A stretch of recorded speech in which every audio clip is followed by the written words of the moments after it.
నారాయణం నమస్కృత్య నరంచైవ నరోత్తమం దేవీం సరస్వతీం వ్యాసం తతో జయముదీరయేత్. ఓం శ్రీ గణేశ శారద మాతృశ్రీ గురుభ్యో నమః. శ్రీకృష్ణ పరమాత్మ కౌరవ సభలోకి వచ్చి అక్కడికి వచ్చినటువంటి మహర్షులందరినీ కూడా ఆహ్వానించి వారికి పూజించి అందరూ కూడా సుఖాసనులైన తర్వాత గొంతు సవరించుకుంటున్నాడు రాయబారాని కోసం. అప్పుడు ఏం జరిగిందో ఈ ఎపిసోడ్లో చెప్పుకుందాం. అప్పుడు కృష్ణుడు లేచి నిలబడి అందరూ నిశ్శబ్దంగా ఉన్నటువంటి కౌరవ సభను ఒక్కసారి పరికించి చూసి ధృతరాష్ట్రుని ఉద్దేశించి, ఓ భారత అంటే ఓ ధృతరాష్ట్ర మహారాజా, కౌరవుల పాండవుల మధ్య యుద్ధం జరగకుండా శాంతి నెలకొల్పాలనేటువంటి ఉద్దేశంతో కోరికతోటి నేను ఇక్కడికి వచ్చా. రాజవంశాలన్నింటిలో కూడా మీ కురువంశం చాలా గొప్పది, పేరు ప్రఖ్యాతులు పొందినటువంటిది. అలాంటి వంశంలో సర్వనాశనం జరిగేటువంటి పరిస్థితులు ఏర్పడుతున్నాయి చూసావా, ఇది చాలా భావ్యం కాదు. దానికి నువ్వు నిమిత్తం కావటం నాకు అసలు ఇష్టం లేదు. ధృతరాష్ట్ర మహారాజు, నువ్వు తలుచుకుంటే యుద్ధం ఆపగలవు. అందుకని ఈ యుద్ధం జరిగినట్లయితే దానికి కారణం నువ్వే అవుతావు, కాబట్టి నువ్వు కారణం కావటం భావ్యం కాదు. కురువంశంలో పుట్టినటువంటి ఈ ఘోర విపత్తును కనుక వదిలిపెట్టినట్లయితే మొత్తం పృథ్వీ మండలాన్ని, రాజవంశాలని నిర్మూలన చేస్తుంది జరగబోయే యుద్ధం. నువ్వు తలుచుకుంటే నువ్వు శాంతింప చేయొచ్చు ఈ యొక్క ప్రమాదాన్ని. నువ్వు నీ పుత్రులను ఆపు, నేను పాండవులను ఆపుతాను, శాంతి నెలకొల్పుదాం. పాండవులు కౌరవులు కలిసినట్లయితే నువ్వు హాయిగా నిద్రపోవచ్చు. దేవతలందరూ కూడా దండెత్తి వచ్చినా కానీ వీళ్ళెవ్వరిని ఏమీ చేయలేరు. యుద్ధం అనేక అనర్థాలకు మూలం. నీ పుత్రులు పాండవులందరినీ సంహరించినా, పాండవులు నీ పుత్రులందరినీ సంహరించినా నువ్వు సంతోషంగా ఉండగలవా? ఆలోచించి చెప్పు. నీ పిలుపు మీద యుద్ధం చేయడం కోసం ఈ రాజులందరూ ఈ సమితిలో కూర్చుని ఉన్నారు. ఈ రోజున వచ్చి వాళ్ళందరూ హాయిగా తిని తాగి ఇళ్ళకెళ్ళేట్లుగా చూడు ధృతరాష్ట్ర మహారాజా. వాళ్ళ యొక్క ప్రాణాలు తీసేటువంటి యుద్ధం వైపు ఈ యొక్క రాజ సమాజాన్ని తోయవద్దు. తండ్రి పోయినటువంటి ఈ పాండు కుమారులందరినీ కూడా నువ్వే పెంచావు. ఇప్పుడు వీళ్ళ క్షేమం చూడాల్సిన బాధ్యత కూడా నీదే. అనుకున్న ప్రకారం వాళ్ళు 12 ఏళ్ళ అరణ్యవాసము, 1 ఏడు అజ్ఞాతవాసము చేసి వచ్చి ఈ రోజున తమ రాజ్యం తామకిమ్మని అడుగుతున్నారు. నువ్వు కూడా వాళ్ళ తండ్రిలాగానే తల్లిలాగానే ప్రవర్తించడం నీ ధర్మం అని పాండవులు అంటున్నారు. ఈ సభలో ఇవన్నీ చెప్తున్నాను నేను పాండవుల తరపున. కాబట్టి ఈ యొక్క సభాసదులందరూ కూడా ధర్మజ్ఞులు అయినటువంటి వారు ఇక్కడ ఉన్నారు. ఇప్పుడు వాళ్ళ తరఫున అన్యాయంగా ప్రవర్తించడం ధర్మం కాదు అని ఈ పరిషత్తు మొత్తంతో పాండవులు నివేదించమన్నారు. అధర్మం చేత పీడించబడినటువంటి న్యాయం, ధర్మం, ఒక సభకు వెళ్ళి న్యాయాన్ని కోరినప్పుడు ఆ న్యాయాన్ని అందించినటువంటి సభాసదులందరికీ కూడా ఆ ధర్మం గట్టిగా దెబ్బ కొడుతుంది. గుర్తుపెట్టుకోండి, ఈ సభలో ఉన్న వాళ్ళందరికీ చెప్తున్నాను నేను. ఏది ధర్మసమ్మతమో తెలిసి, ఏది న్యాయమో తెలిసి కూడా ఏదో ఆలోచిస్తున్నట్టుగా గడ్డ కింద చేయబెట్టుకుని మాట్లాడకుండా కూర్చున్నటువంటి ఈ సభాసదులను నది ఒడ్డున్నటువంటి చెట్లు పడగొట్టినట్లుగా ధర్మం పడగొడుతుంది. మైండ్ ఇట్, గుర్తుపెట్టుకోండి. పాండవుల భాగాన్ని పాండవులకు ఇచ్చివేయి రాజా. ఈ క్షత్రువులందరినీ కూడా సర్వ వినాశనం నుంచి కాపాడు, రక్షించు అన్నాడు కృష్ణుడు. సభలో ఉన్న వాళ్ళందరూ కూడా ఆయన మనసులోనే పూజించారు, చాలా గొప్పగా చెప్పాడని. కానీ ఒక్కడూ నోరు తెరిచే ధైర్యం ఇంకా చేయలేదు. ఆ సందర్భంలో పరశురాముడు శ్రీకృష్ణుడికి, అదేవిధంగా ధృతరాష్ట్రుడు, అక్కడ ఉన్నటువంటి ధృతరాష్ట్ర పుత్రులందరూ వంక చూస్తూ, పూర్వం దంభోద్భవుడు అనేటువంటి ఒక రాజు ఉండేవాడు. వాడు యుద్ధంలో నాకంటే బలవంతుడు కానీ సమానుడు కానీ ఉన్నాడని అందరిని అడుగుతూ యుద్ధాలు చేస్తూ ఉండేవాడు.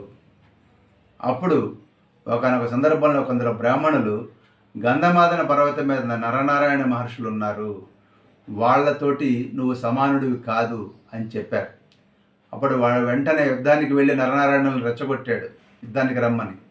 అప్పుడు వాళ్ళు చాలా సంతోషం, నాయనా, నీకు అనేక మంది రాజులు ఉండగా మా దగ్గరికి ఎందుకు వచ్చావు యుద్ధానికి? ఇది ద్వేషాలకు అవకాశం ఉన్నటువంటి ప్రాంతం కాదు, ఇది తపో భూమి. ఇక్కడికి నువ్వు యుద్ధం చేయడానికి రావటం కరెక్ట్ కాదు, వెనక్కి వెళ్ళిపోమని చెప్పినా వాడు వినలే. అప్పుడు నరుడు అయినటువంటి ఋషి కొన్ని గడ్డి పరకలు తీసుకొని, సరే నీ సైన్యాన్ని పంపించు యుద్ధానికి అన్నాడు. సైన్యం ముందడికి వేయగానే ఆ ఇషికలు ఆ సైన్యం మీద ప్రయోగించాడు నరుడు. ఆ నరమహర్షి ప్రయోగించినటువంటి ఐషేకలు వాళ్ళ కళ్ళల్లోనూ ముక్కుల్లోనూ నోట్లోనూ గుచ్చుకొని వాళ్ళని విపరీతంగా పీడనానికి గురి చేశాయి. అప్పుడు వెంటనే ఆ దంభోద్భవుడు అనేటువంటి ఆ సార్వభౌముడు వాళ్ళ పాదాల మీద పడి క్షమించమని కోరుకున్నాడు. ఆ విధంగా ఆ యొక్క రాజు యొక్క గర్వం అణిగింది. నీకు తెలుసో తెలియదో ఎవరి బలాలను తక్కువగా అంచనా ఎక్కువ వేయకు దుర్యోధన. ఆ నరుడి కంటే కూడా నారాయణుడు ఇంకా గొప్పవాడు. ఆ నరనారాయణులే ఈ రోజున అర్జున వాసుదేవులుగా జన్మించి ఉన్నారు. ఈ విషయం తెలుసుకొని మీరు యుద్ధం విరమించడం మంచిది అని చెప్పాడు పరశురాముడు. అప్పుడు అక్కడే ఉన్నటువంటి కణవ మహర్షి కూడా సుయోధన, మహామహావీరులైనటువంటి నరనారాయణులు నీ మీదకి కోపం చూపించినంతసేపే, భీమార్జునులు యుద్ధరంగంలో విజృంభించినంతసేపే నువ్వు బలవంతుడనేటువంటి నీ విర్రవేగుతున్నట్టు చూసావా? నువ్వు బలవంతుడని విర్రవేగుతున్నావు చూసావా? అది కేవలం వాళ్ళు యుద్ధరంగంలోకి అడుగు పెట్టనంత వరకే. నా మాట విని యుద్ధాన్ని విరమించు అన్నాడు. అప్పుడు కణవ మహర్షి మాట్లాడినటువంటి దుర్యోధనుడు కర్ణుని కేసు చూసి బిగ్గరగా నవ్వి తొడలు తెరుస్తూ, మహర్షి, భగవంతుడు నన్ను ఎలా సృష్టించాడో అది ఏం జరగనున్నదో అదే విధంగా జరగనివ్వండి. నా గతి ఎలా ఉందో అలాగే జరుగుతుంది, అలాగే ప్రవర్తిస్తాను, ఎందుకు ఈ ప్రలాపాలు అని తొడలట్లా కొట్టుకుంటూ మాట్లాడాడు దుర్యోధనుడు పెద్దగా నవ్వుతూ. అప్పుడు నారద మహర్షి కూడా, నాయనా మొండి పట్టుదల మంచిది కాదు, నా మాట విను. అనేక మంది చాలా నాశనాన్ని వినాశనాన్ని కొని తెచ్చుకున్నారు ఈ మహావీరుల మీద యుద్ధంలో పోట్లాడి.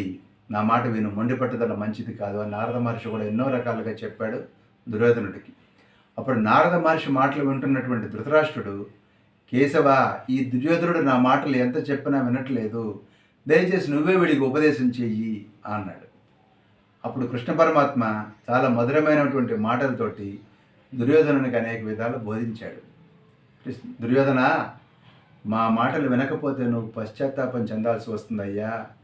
ఈ కురువంశ నాశనానికి నువ్వే కారణమయ్యావు అన్న అపకీర్తి తెచ్చుకోకు. పాండవులతో సంధి చేసుకుని మైత్రి భావంతో ఉండు.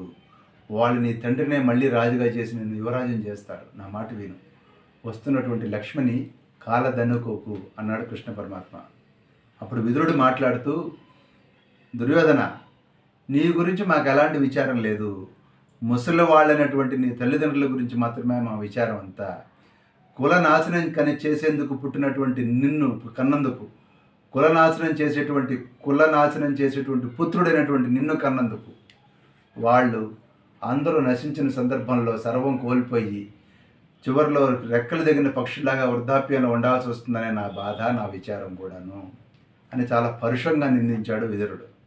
అప్పుడు దుర్యోధనుడు కృష్ణుని వంక చూస్తూ, ఏమయ్యా కృష్ణ, నువ్వు పాండవులను ఒక్క మాట అనుకుంటే అంతా మమ్మల్ని అంటావేంటి, మమ్మల్ని తప్పుపడతావేంటి? నాకేం అర్థం కావట్లేదు. ఈ భీష్ముడు, ద్రోణుడు, విదురుడు, నా తండ్రి అయినటువంటి ధృతరాష్ట్రుడు కూడా నన్నే దూషిస్తున్నారు. ఎంత ఆలోచన చేసినా కానీ నా తప్పేంటో, నా అపరాధం ఏంటో నాకు కనపడట్లేదు. అందరూ అంగీకరించి ఆడినటువంటి జూతం, అందులో శకునితో పోట్లాడి ఈ యొక్క ధర్మరాజు ఓడిపోయాడు, రాజ్యం పణంగా పెట్టాడు. ఇందులో నా తప్పే ఉంది. వాళ్ళు ఎంతో కొంత ధనాన్ని తీసుకెళ్ళి అనిపిస్తూనే ఉన్నారు, మేమేం మాట్లాడలేదా ఇప్పుడు కూడా. వాళ్ళు ఏదో అపరాధం మాది అని ఏదో కెలికేసి మమ్మల్ని యుద్ధానికి ఉసుగొలుపుతున్నారు. మా మీద యుద్ధానికి కయ్యానికి వాళ్ళు కాళ్ళు దువ్వుతూ ఉన్నారు. మేము ఏం తప్పు చేసామని వాళ్ళ యుద్ధానికి వస్తున్నారు. మేము భయపడి, దేవేంద్రుడు వచ్చినా కానీ భయపడి మేము వంగి నమస్కరించే వాళ్ళం కాదు. యుద్ధంలో శరతల్పం మీద మరణించడానికి సిద్ధంగా ఉన్నాం, వీరస్వర్గం అలంకరించడానికి. మాకేం భయం లేదు. పూర్వం మా తండ్రి ఏదో పొరపాటున కొంత రాజ్యభాగం ఇచ్చుండొచ్చు, అప్పుడు నేను చిన్నపిల్లవాడిని. ఇప్పుడు నేను బతికుండగా ఆ రాజ్యభాగం మళ్ళీ వాళ్ళకి ఇచ్చే ప్రసక్తి లేనే లేదు. ఒక్కే మాట చెప్తున్నాను, సూది మొన మోపినంతటి భూమి కూడా పాండవులకి నా చేతులతో నేను ఇవ్వను అన్నాడు. ఆ మాటలు వినంగానే ఎర్రబడినటువంటి కళ్ళతోటి శ్రీకృష్ణుడు, ఓహో దుర్యోధన, నీకు వీరసేనం కావాలా? తప్పకుండా లభిస్తుంది. నువ్వు, నీ మిత్రులు, నీ మంత్రులతో సిద్ధంగా ఉండి ఆ వీరసేనం కోసం. ఏం తప్పు చేశాను అంటున్నావా? ఏం చేయాలి నువ్వు ఇంతకంటే తప్పు?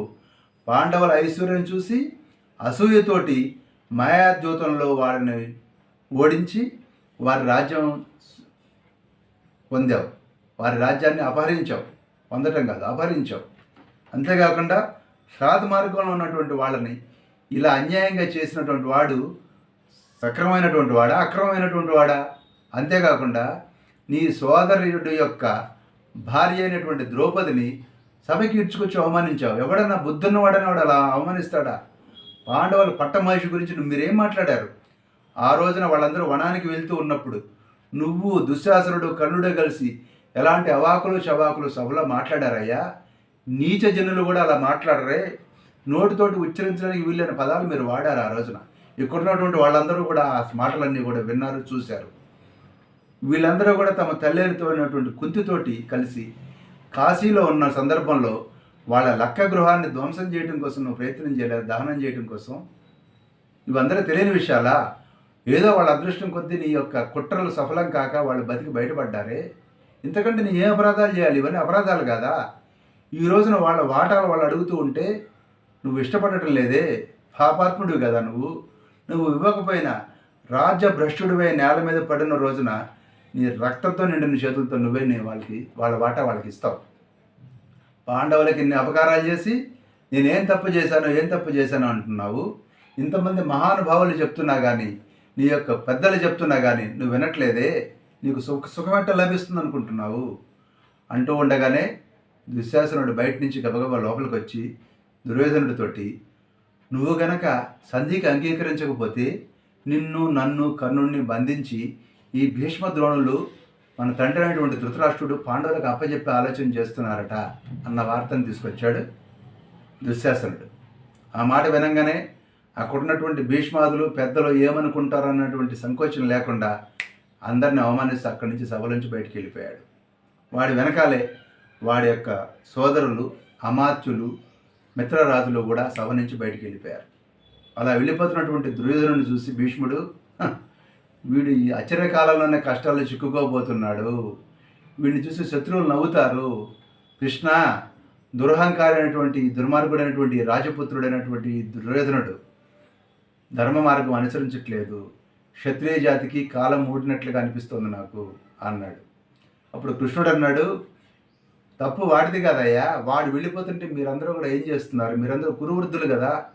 వాడిని పట్టించుకోకుండా వాడు చేసినటువంటి అకృత్యాలన్నింటినీ కూడా సహిస్తున్నారే. ఈ తప్పంతా మీదే. ఒకప్పుడు దుష్టాత్ముడైనటువంటి కంసుడిని నేనే వధించి యాదవులందరినీ సుఖపెట్టాను. మీరు కూడా అదే పని చేయండి. ఈ దుర్యోధన, దుశ్శాసన, కర్ణశకులను బంధించినట్లయితే, పాండవులకు అప్పచెప్పినట్లయితే వంశం మొత్తం నిలబడుతుంది అన్నాడు.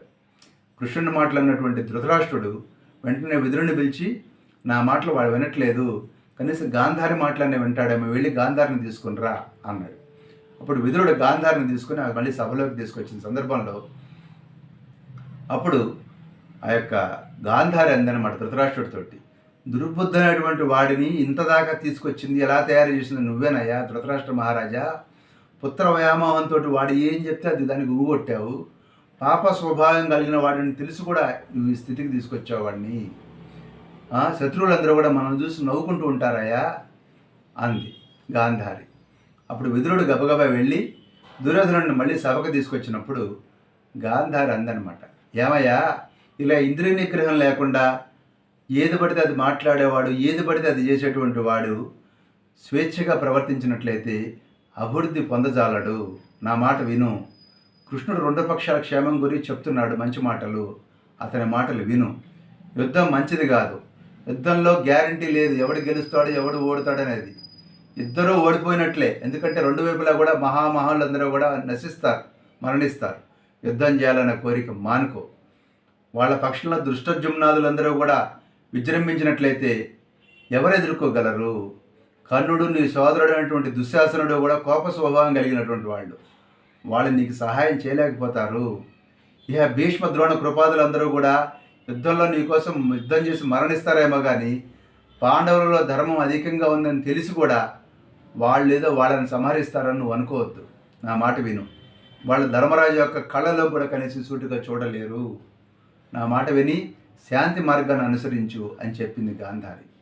అయినా కానీ ఆమె మాటలు పెడచోని పెడుతూ ఈ దుర్యోధన, దుశ్శాసన, కర్ణశకునులు మంతనాలు ప్రారంభించారు. కృష్ణుడు భీష్మ, ధృతరాష్ట్రులతో గుమ్మక్కే మనల్ని బంధించే కంటే ముందే మనం కృష్ణుడిని బంధిద్దాము. దాంతో అటు పాండవులు, యాదవ వీరులు కూడా కూరలు పీకిన పాముల్లాగా పడి ఉంటారు. మనం వెంటనే వీళ్ళని బంధించి పాండవుల మీదకి యుద్ధానికి వెళ్దాము, కృష్ణుడిని సాత్యకిని బంధిద్దాము అనుకున్నారు. ఈ విషయాలన్నీ కనిపెట్టినటువంటి సాత్యకి బయటికి వెళ్ళి కృతవర్మతోటి వెంటనే సైన్యాన్ని సిద్ధం చేసి సభాద్వారం దగ్గర ఉండు, నేను లోపలికి వెళ్ళి ఈ విషయాన్ని కృష్ణునికి చెప్తాను అని గబగబా లోపలికి వచ్చి కృష్ణునికి, ధృతరాష్ట్రుడికి, విదురునికి, సభాసదులకి ఈ విషయం చెప్పారు. ఎవరు? సాత్యకి చెప్పి కణకణలాడుతున్నటువంటి నిప్పును ఈ మూర్ఖులు గుడ్డలో కడదాం అనుకుంటున్నారు, నశించిపోతారు అన్నాడు. అప్పుడు విదురుడు గబగబా ధృతరాష్ట్రుని దగ్గరికి వెళ్ళి, నీ పుత్రులకు కాలం మూడినట్లుగా ఉంది, కృష్ణుడిని బంధించాలనుకుంటున్నారట, కృష్ణుడు అక్కడే వీళ్ళందరినీ కూడా సంహరిస్తాడు, అతన్ని ఏం చేసినా కూడా వీడిని అగ్నిలో పడినటువంటి శలభల్లాగా మలమల మాడి మసైపోతారు, అయినా కానీ ధర్మాత్ముడైనటువంటి కృష్ణుడు ఈ క్షణంలో నీ కుమారుల్ని ఇతర మంత్రుల్ని సంహరిస్తాడని నేను అనుకోవటం లేదు, కానీ నువ్వు జాగ్రత్త పడు అని చెప్పాడు ధృతరాష్ట్రుడితోటి విదురుడు.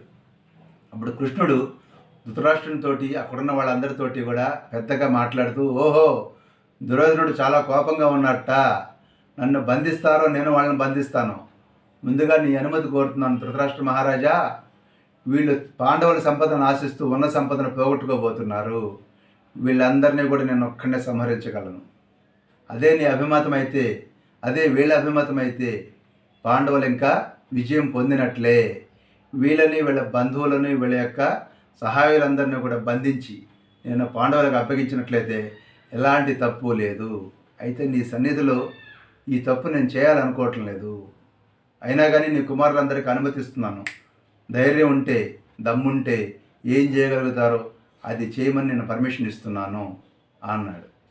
వెంటనే ధృతరాష్ట్రుడు విదురుడితోటి అందరినీ లోపలికి తీసుకుని రా దుర్యోధనాదులను అన్నాడు. వాళ్ళందరూ సభలోకి వచ్చిన సందర్భంలో ధృతరాష్ట్రుడు ఈ యొక్క పిచ్చి ఆలోచన, కృష్ణుని బంధించేటువంటి ఆలోచన చేస్తున్నటువంటి దుష్ట చతుష్టయాన్ని తీవ్రంగా